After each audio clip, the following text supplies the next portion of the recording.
ये कोई पहली घटना देश में नहीं है। बीजेपी जब से सत्ता में आई है उसकी कोशिश रही है जो सेंट्रल एजेंसीज हैं उनका गलत इस्तेमाल किया जाए।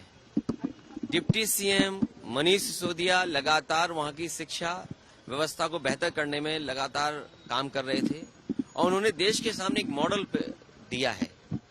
और जिस तरीके का व्यवहार भारतीय जनता पार्टी का रहा है, सरकार का रहा है, लगातार इस तरह के विपक्षी जितने भी नेता हैं उनके खिलाफ जांचें चल रही हैं। जितनी भी संस्थाएं, चाहे इनकम टैक्स हो, चाहे ईडी हो, सीबीआई हो, ये लगाई जा रही हैं जिससे कि आने वाले लोकसभा चुनाव को प्रभावित कर सकें। जनता ये देख रही है क्योंकि बेरोजगारी का इनके पास जवाब नहीं है, महंगाई का जवाब नहीं है और जिस तरीके से देश की संपत्तियां बेची जा रही हैं उसका जवाब नहीं है। आप उत्तर प्रदेश देख लीजिए, यहाँ की गवर्नर उनकी स्पीच में 4% है अनएम्प्लॉयमेंट रेट। बजट स्पीच देख लीजिए, 4% है अनएम्प्लॉयमेंट। इसका मतलब ये हुआ कि उत्तर प्रदेश के 90% से ज्यादा पढ़ने लिखने वाले नौजवानों को रोजगार या नौकरी मिली हुई है। क्या ये सच है?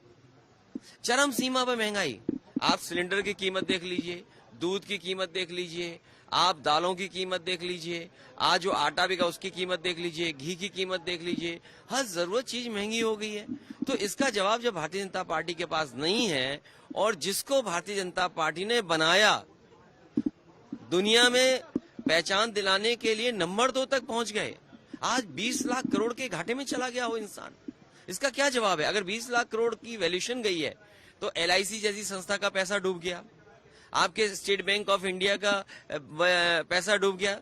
अरे हमारे मुख्यमंत्री कितने अच्छे थे, सोचिए।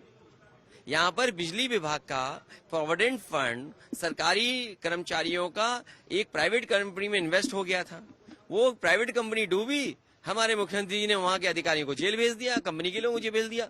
कम से कम दिल्ली की सरकार को हमारे मुख्यमंत्री जी का काम करने का तरीका सीखना चाहिए। अगर एलआईसी और एसबीआई ने पैसा किसी प्राइवेट कंपनी में लगाया है तो उनके खिलाफ अधिकारियों की जांच करना चाहिए, उन्हें जेल भेज देना चाहिए।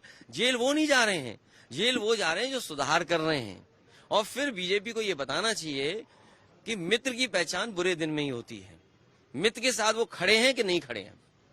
मायावती जी ने ऐसे एक ट्वीट किया है जिसमें कहा कि अतीक अहमद जो है समाजवादी पार्टी के प्रोटेक्ट हैं और हम तब तक अतीक अहमद दिखाएं तो मेरे पत्रकार साथियों, ये बात आप समझना कौन कौन मिला हुआ है। ये साजिश बड़ी है और यूपी का चुनाव कोई छोटा चुनाव नहीं है, ये देश का चुनाव है। इस प्रदेश ने प्रधानमंत्री दिया है, ये प्रदेश प्रधानमंत्री देता है, तो इसलिए साजिश भी बड़ी है, साजिश छोटी मोटी नहीं है। हमें तो ये पढ़ने को मिल रहा है कि बीजेपी का कोई अल्पसंख्यक प्रकोष्ठ है वो भी शामिल है और किस किस दल में आए, किस किस दल से संबंध है आप जानकारी करिए।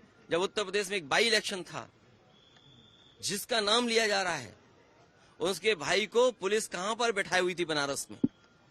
ये बड़ी साजिशें हैं पत्रकार साथियों, आप भी जानते हो कौन किससे मिला हुआ है, क्या तालमेल मिल रहा है। आने वाले चुनाव में मुझे उम्मीद है उत्तर प्रदेश की जनता ऐसे माफिया लोगों को, क्योंकि मुख्यमंत्री जी ने कहा है कि माफियाओं को मिट्टी में मिला देंगे। अरे माफियाओं की सूची तो आ जाए। मैंने सदन में मांगा कि टॉप 10, टॉप 100 माफियाओं की सूची जारी कर दे सरकार।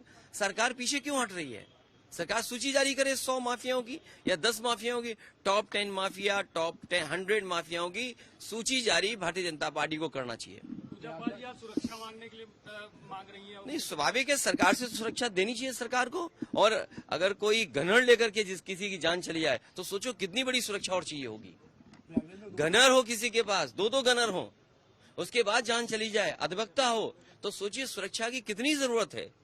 इसलिए सुरक्षा की जरूरत है, जिन जिन व्यक्तियों को भी उन्हें सुरक्षा मिलनी चाहिए।